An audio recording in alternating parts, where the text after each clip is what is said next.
जरा इकडे. हे बघा, पेशंटला डिस्टर्ब करू नका असं मीरा मॅडमनी सांगितलं. माझं झालंय बोलणं मीराशी. थोडा वेळ बसायची परवानगी दिली आहे तिने मला. ठीक आहे.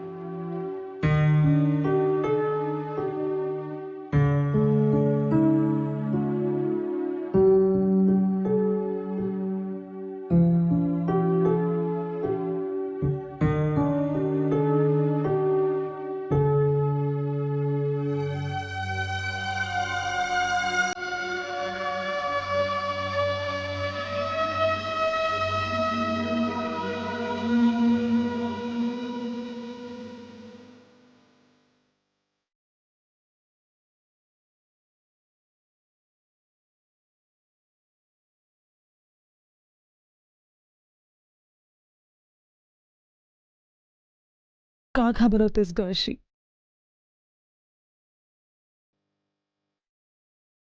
मला माहितीये आत्यांच्या बोलण्याचा तुला खूप मनस्ताप झाला. मलाही झाला ग.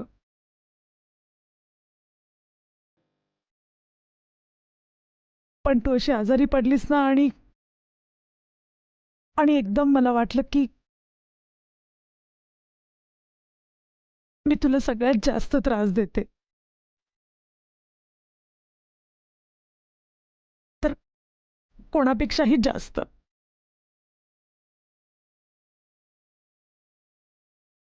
पण मी खरंच सांगते आशू, मी आज केवळ तुझ्यामुळे जिवंत आहे.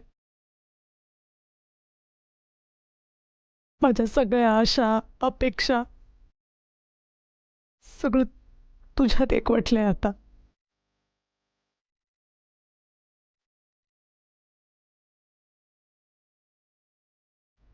एकदा ना मला माझं बाळ दिसलं ना की मी नाही तुला त्रास देणार ग. बाळ झाल्यावर तू तुझ्या आयुष्यात सुखी होशील आणि मी माझ्या आयुष्यात. फक्त तोपर्यंत हे सगळं सोसशील? सोसशील ना ग?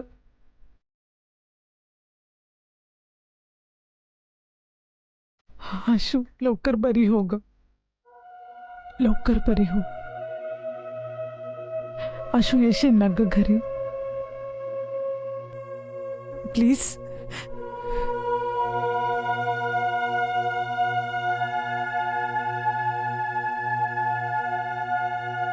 प्लीज.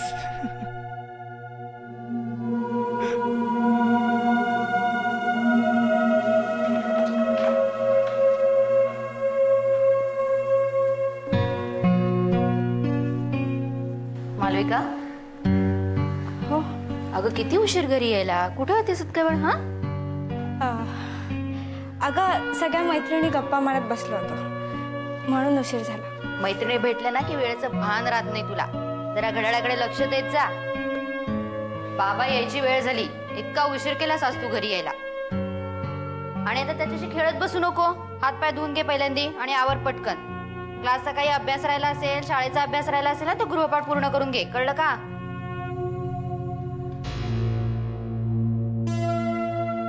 देवा, जेव्हा आईला कळेल की मी बाळाचे आणि दुधाचे पैसे द्यायला गेले होते म्हणून उशीर झाला, तेव्हा काय होईल? आणि पिकनिकचं एवढं रामायण होऊन सुद्धा मी आशू आत्याकडून पैसे घेतले हे कळल्यावर तर माझी वाटच लागणार आहे. देवा, आईला हे कळायच्या आधी आशू आत्या इथे येऊ दे आणि तिला सगळं खरं खरं सांगू दे. प्लीज प्लीज देवा, मी त्यांच्यासाठीच केलंय ना हे. मग प्लीज मला मदत कर ना, प्लीज. मालविका, अजून त्याच्याशी खेळत बसलेस? उठ लवकर आणि जा पटकन हातपाय धुवून घे.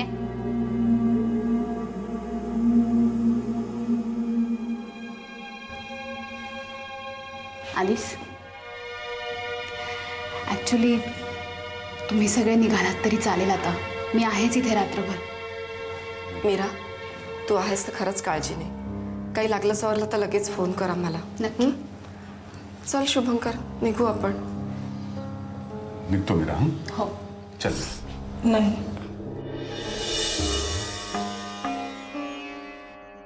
म्हणजे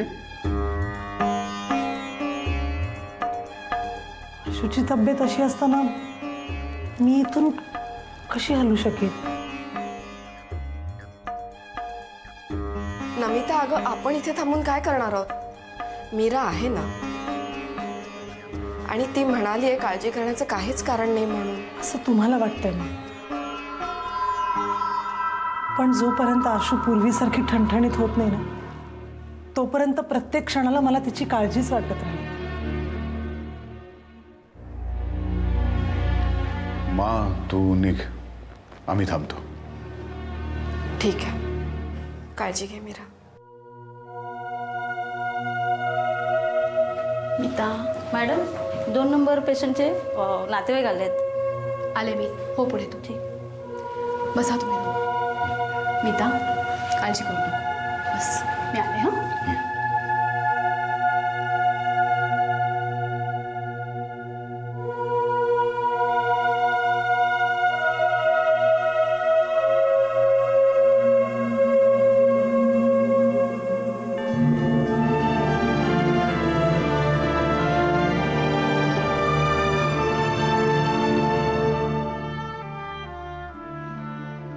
शुभं करोति कल्याणम् आरोग्यं धनसंपदा शत्रुबुद्धी विनाशाय दीपत ज्योती नमोस्तुते दिव्या दिव्या दीपत कारखाने कुंडल मोतीहार. दिव्याला पाहून नमस्कार. घरातली इडापिडा बाहेर जाओ, बाहेरची लक्ष्मी घरात येऊ. तथास्तु. काय प्रार्थना करत असतेस ना रोज देवाची, इडापिडा बाहेर जाओ, बाहेरची लक्ष्मी घरात येऊ. ऐकलं तुझं देवाने? म्हणजे? अगं सागर देशपांडे नावाचा एक विद्यार्थी आहे माझ्या वर्गामध्ये.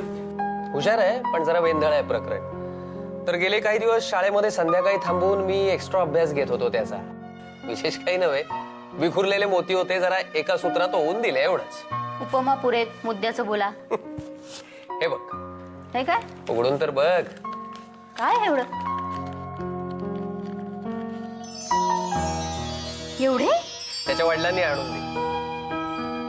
मी किती समजावलं त्यांना. मी म्हटलं मी काही त्याची एक्स्ट्रा अशी ट्युशन घेतलेली नाहीये, फक्त मार्गदर्शन केलं त्याला, पण ते ऐकायलाच तयार नाही. त्यांचं म्हणणं माझ्या विशेष मार्गदर्शनामुळे सागरचं फक्त संस्कृतच नव्हे सगळे विषय सुधारले. नाही, पण आता या विषयावर आपण चर्चा नको करूया. नाही तर काहीतरी घुसपट करा आणि पैसे परत करून या त्यांचे. मला बऱ्यापैकी ओळखलेलं आहे सर. म्हणजे बरं मी काय म्हणतो, बरेच दिवस एक गोष्ट आहे मला. काय? एक छानशी साडी घेऊया तुला. नाही साडी बिडी राहू दे, अगोदर वाण्याचे पैसे देऊन या. आणि सगळ्यात महत्वाचं म्हणजे त्या गुरुवाराचे पैसे द्या पहिल्या. देऊया ग. आत्ताच्या आत्ता जाऊन देऊन या.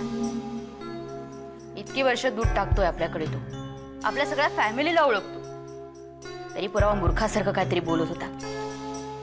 मला बोलला तो, पण मी चांगलं सुनावलं त्याला. पण तुम्हाला कोणी काही बोललं ना तर मला खरंच खूप राग येतो. एवढी उत्तम विद्या आहे तुमच्याकडे, चांगले गुण आहेत, पण केवळ आपल्याकडे पैसे नाहीत म्हणून कुणी येतं काहीही बोलतं तुम्हाला. अंजू मी म्हटलं ना, जातो आणि देतो त्याला. बाबा. बाबा, काय ग? जरा मदत हवी होती तुमची. कसली ग? परवा युनिट टेस्ट आहे ना, निबंधाची तयारी करायची आहे. खास बाजूला ठेवलाय तो अभ्यास तुमच्यासाठी. अगं परवा आहे ना युनिट टेस्ट, मग उद्या करा ना अभ्यास. बाबांना आत्ता जरा बाहेर जायचंय काम आहे ग. नाही नको, उद्या ट्युशन असते ना बाबांची, उशीर होईल त्यांना यायला. बाबा आजच करूया आपण अभ्यास, नाहीतर माझा नंबर खाली येईल ना. बर जा घेऊन ये. काम उद्या सकाळी करू. मालविका, तुला काही शंका असतील तर आत्ताच बाबांना विचारून घे आणि ते काय सांगतात त्याच्याकडे लक्ष दे. आजकाल लक्ष नसतं तुझं. तंद्री लावून बसलेली असतेस कुठेतरी आणि नंबर खाली यायला चालणार नाही आपल्याला. जा घेऊन ये. बरं तुम्हाला गरम पाणी देऊ का हातपाय धुवायला?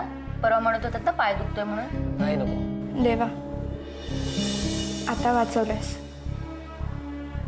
पण उद्याचं काय? दूधवाल्याने आणि वाण्याने पैसे दिल्याचं सांगितल्यावर अश्वत्या लवकर आईला फोन करून पैशाचं काय ते सांग, नाहीतर मी मेलेच.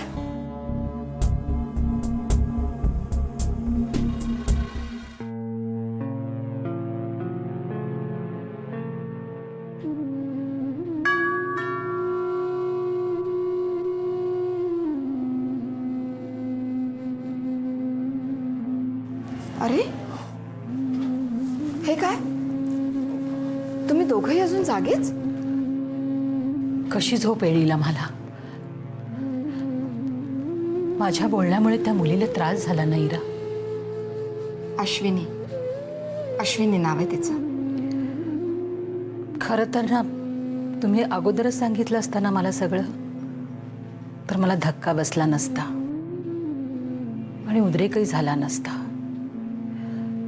आपल्यामुळे कुणाला हॉस्पिटलमध्ये नेण्याची वेळ यावी म्हणजे गैरसमज हे चटकन भिनणारं विषवंच, कधी कधी प्राणावर सुद्धा बेततं. पण आपण निभावलो त्यातून. एकमेकांशी मनमोकळेपणाने बोललो, मन मोकळी झाली. आता तुम्हीही स्वतःला दोष देत बसू नका. अश्विनी आता ठीक आहे ना? हो, तिचं बीपी लो झालं होतं आणि चक्कर आली होती. आता तिला ऑब्झर्वेशन खाली ठेवलंय, पण काळजीचं काहीच कारण नाही. देवच पावला म्हणायचा. माझ्या मनावरचं ओझं कमी झालं बघ. मी जरा जाऊन पडते आता. तू पण जेवून घे आणि आराम कर, नाहीतर बसशील नेहमीसारखी वाचत. चला तू हो पुढे, आलो मी, हळूहळू आलो. चल. या, पण फरशी गुळगुळीत आहे, सांभाळून या. माहितीये, येतो. चल.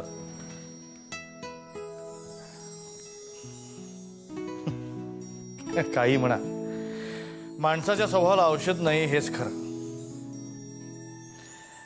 मनात येईल ते धाडकन बोलून टाकायचं, हा जो हिचा स्वभाव आहे ना, कितीही ठेचा लागल्या तरी आजपर्यंत बदल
अरे काय करते ही मुलगी?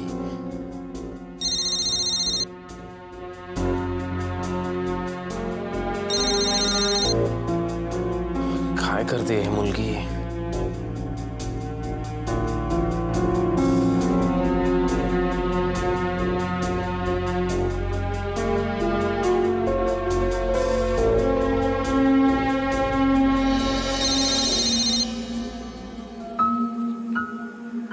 मालविका, अभ्यास चाललाय ना का झोपलीस तिकडे? करते अभ्यास. अहो, हा? मी काय म्हणते, हा? त्या शाळा असतात ना एकदम चकचकीत पॉश, एकदम मंत्र्यांच्या. मंत्र्यांची शाळा? अहो म्हणजे श्रीमंताच्या. हा, त्याचं काय? त्याच्यामध्ये नाही का अभ्यासापासून पोहण्यापर्यंत सगळ्या गोष्टी शिकवतात. रकानेच्या रकाने भिरून येते पेपरमध्ये लिहून, जाहिराती येतात मोठ्या मोठ्या पानभर. हा, त्याचं काय? मालूला आणि दुष्यंतला घालायचं त्या शाळेत? चेष्टा करू नका माझी. मालविकाला आणि दुष्यंताला नाही घालायचंय, मग तुम्हाला घालायचंय त्या शाळेत. म्हणला? हो हो, तुम्ही जरा प्रयत्न करून बघा ना त्या शाळेसाठी. अहो केवढा पगार असतो तिथे. पैसे काय सतत लागतच असतात. आता थोडे हातात पैसे आले होते तर किती हातभार लागला होता. 2 सुखाचे शब्द तरी बोलू शकलो आपण बसून. नाही तर चिंतेने मन सतत पोखरलेलं असतं. बिलं कशी भरायची, मुलांच्या शाळेचे पैसे कसे द्यायचे, वाण्याचे पैसे कसे द्यायचे, आपला मान कसा ठेवायचा, 1 न 2. तरी बरं अजून पुढे हात पसरायची वेळ नाही आलेली. आणि आता मालविका एकटी नाहीये, दुष्यंत पण आहे. त्या दोघांच्या शाळेचा खर्च, इतर खर्च, आणि मुलांना थोडी तरी हौसमौज हवीच की नाही. तरी बरं मालविका खूप समजूतदार आहे, सगळ्या गोष्टी समजून करत असते. त्यामुळे जास्ती त्रास होतो. नाठाळ असते ना कार्टी, तर इतका त्रास खरंच झाला नसता. अश्वत्या, अजूनही तुझा फोन नाही आलाय. का नाही करतस तू फोन? आईला हे सगळं कळलं तर ते किती रागवेल माहिती आहे ना तुला. प्लीज मला फोन कर.